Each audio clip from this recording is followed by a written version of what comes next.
Jose Luis Bilbao Bizkaiko aldo nagusiak Zorrotzaurreko IMQ klinikaren inaugurazioan hartu du parte eta zentro horri egindako bisitaren barruan azpimarratu du ekipamendu hau beharrezko osasun erreferentzia bilakatuko dela Bizkaiarentzat eta Euskadirentzat.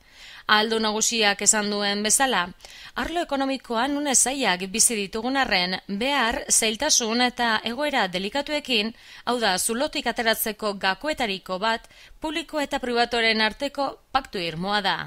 IMQ dagoeneko erreferentzia nagusietako bada Bizkaian, duen historia luzeagatik, medikuntzaren arloan egindako ekimenengatik eta Bizkaia ikerkuntza eta garapenaren egoitza izan dadin egindako lanagatik.